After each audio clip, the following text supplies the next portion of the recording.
este vídeo da série Embedding Formative Assessment, integrar a avaliação formativa, técnicas práticas para aulas do pré-escolar ao 12º, é o primeiro que se dedica ao capítulo 3. Este explora a primeira estratégia, clarificar, partilhar e compreender as intenções de aprendizagem e os critérios de sucesso. Os autores começam por lembrar que os professores, normalmente, pensam as intenções de aprendizagem de cada aula em termos das atividades em que vão envolver os alunos. Realçam que o modo como os docentes conseguem que os alunos aprendam é envolvendo-os em atividades. É certo que, ao realizarem uma atividade, os alunos normalmente aprendem alguma coisa, mas não necessariamente aquilo que o professor queria. Assim, os autores consideram que, ao ser claro sobre o que quer que os alunos aprendam, o docente aumenta a probabilidade de os alunos aprenderem o que é suposto.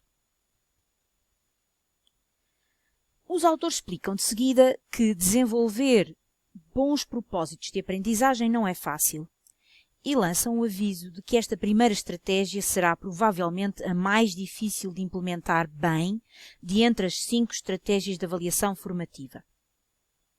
Alertam para o perigo de especificar propósitos de aprendizagem e critérios de sucesso simplistas e de implementação rígida, o que debilitará o seu uso. Deste modo, consideram não ser boa ideia começar sempre todas as aulas com o registro, divulgação do propósito de aprendizagem. Em primeiro lugar, nem sempre sabemos para onde vai uma lição. Há certos conteúdos que não correspondem a um objetivo único, mas a um elenco de vários possíveis. E assim, não há problema se alguns alunos diferentes aprenderem coisas diferentes. Aliás, os autores chamam a atenção para o facto de, por vezes, ser adequado fazer coisas não por garantirem aprendizagens específicas, mas por serem experiências importantes para os alunos.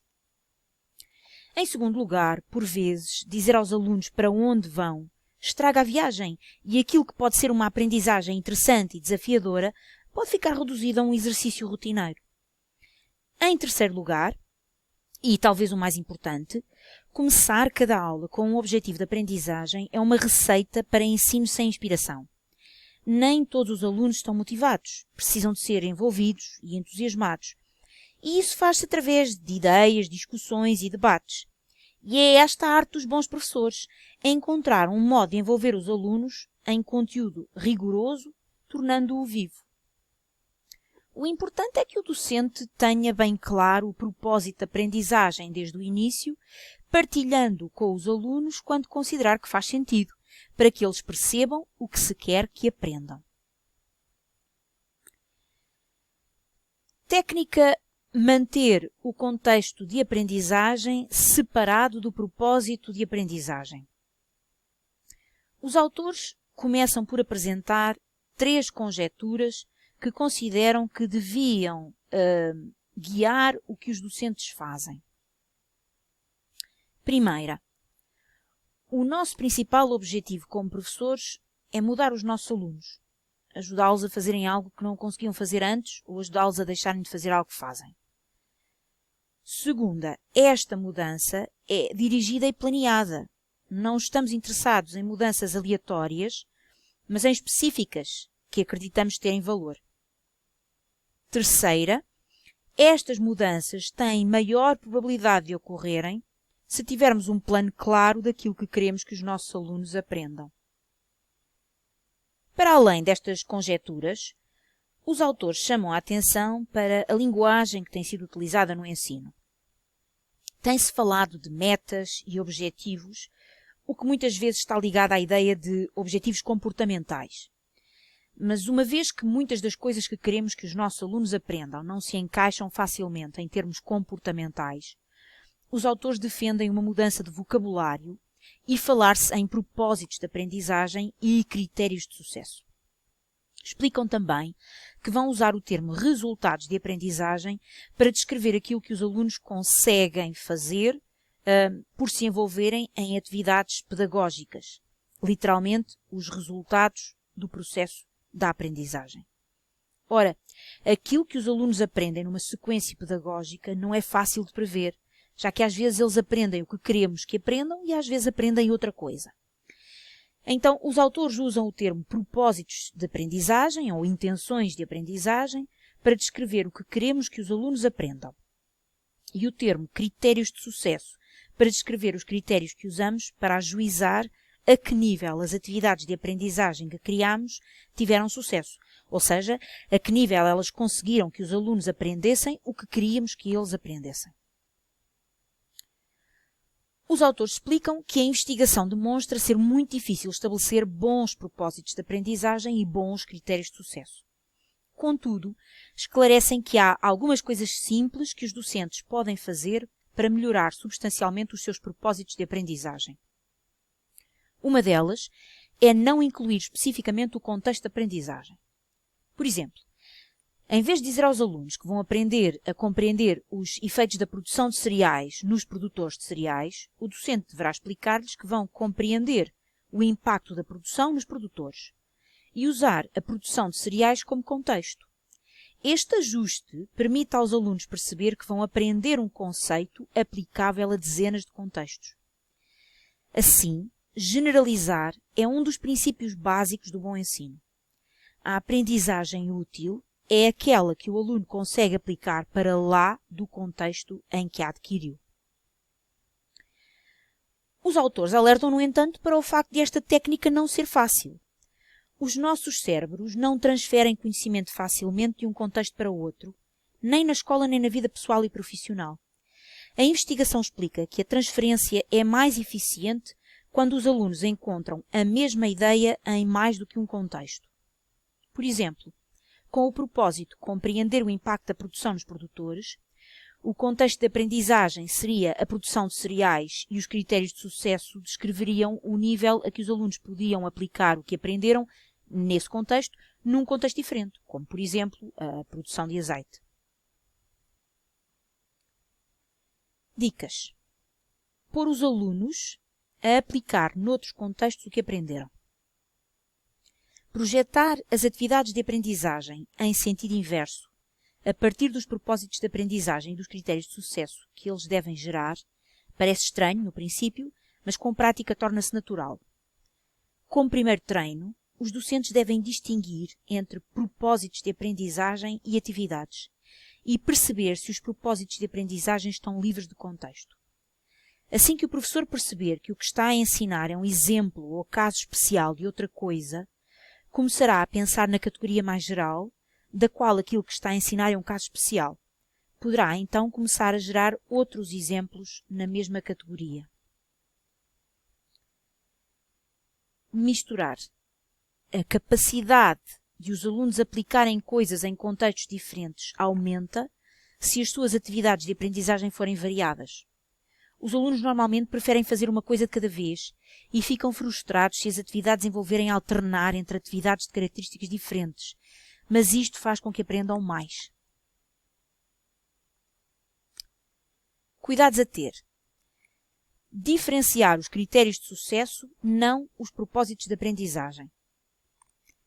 Fazer instrução diferenciada, tendo propósitos de aprendizagem diferentes para diferentes alunos, é um princípio incorreto.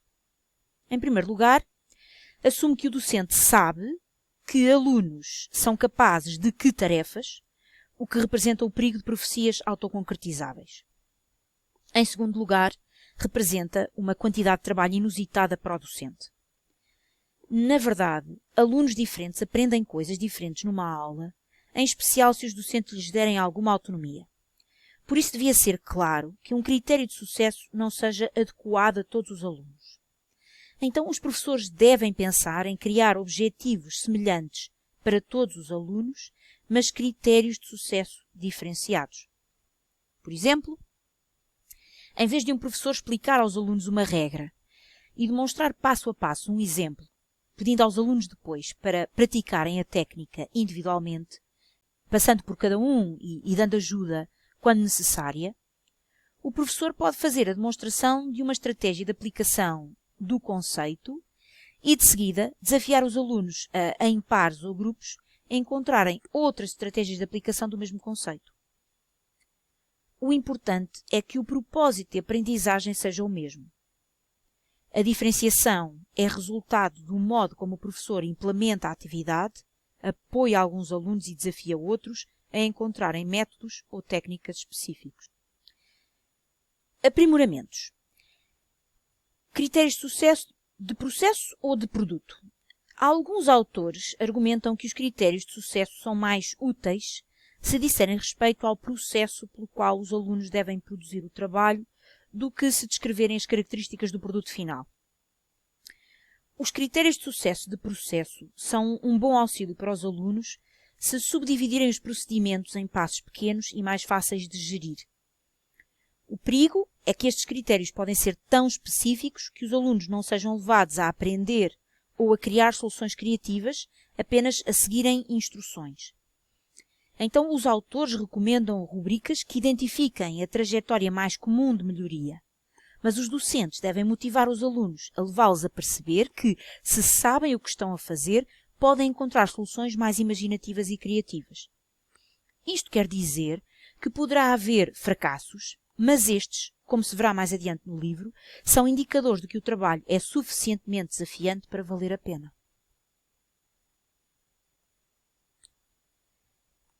Para serem formativos, os propósitos de aprendizagem e os critérios de sucesso devem ser genéricos.